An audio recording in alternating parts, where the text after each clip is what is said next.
ଦେଖନ୍ତୁ ଆଜି ଆମର କୋରାପୁଟ ପୌର ପରିଷଦର ସାଧାରଣ ବୈଠକ ଅନୁଷ୍ଠିତ ହେଇଥିଲା। ମାନ୍ୟବର ବିଧାୟକ ଏଥିରେ ଯୋଗ ଦେଇଥିଲେ ତଥା ସାଂସଦ ପ୍ରତିନିଧି ମଧ୍ୟ ଯୋଗଦାନ ଦେଇଥିଲେ।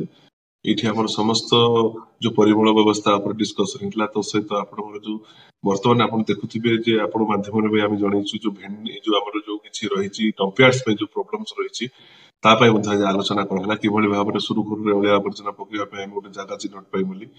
ଆଉ ତ ସହିତ କେମିତି ସହରରେ ସୌନ୍ଦର୍ଯ୍ୟକରଣ ହେଇପାରିବ। ଆଉ ମାନ୍ୟବର ବିଧାୟକ ମଧ୍ୟ କହିଲେ କିଭଳି ଭାବରେ ଆମର ଯୋଉ ପୁରାତନ ମାର୍କେଟକୁ ଆମେ ଡେଭଲପ କରିପାରିବା।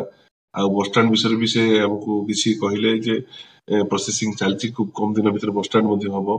ଆଉ ତ ସହିତ ଯୋଉ ଆମର ଆକ୍ସନ ପ୍ଲାନ ଯାକ ସବୁ ଯୋଉ କାର୍ଯ୍ୟରତ ଆମେ ଖସଡ଼ା କାଢି ସାରିଛୁ, ଟେଣ୍ଡର ବାହାରି ସାରିଛି।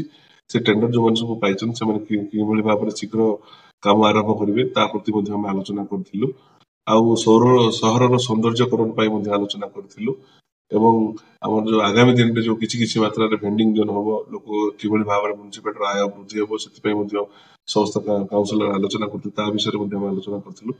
ଏଭଳି ଭାବରେ ଏବଂ ଆଗାମୀ ଦିନରେ ଯୋଉ ଆମର ଶୌଚାଳୟ ସବୁ ଅଛି ତାର କେମିତି ମରାମତି ହେଇ ତାକୁ କିଭଳି ଆମେ ଟେଣ୍ଡର ମାଧ୍ୟମରେ କିଛି ଏଜେନ୍ସିକୁ ଦେଇକିନା ସେଇଠୁ କିଛି ଆମେ ଏ, ଅର୍ଥ ରୋଜଗାର କଲେ ଯୋଉଟା କି ସେଇ ଶୌଚାଳୟର ମେଣ୍ଟେନାନ୍ସରେ ଖର୍ଚ୍ଚ ତା ବିଷୟରେ ବି ଆଲୋଚନା କରୁଥିଲୁ।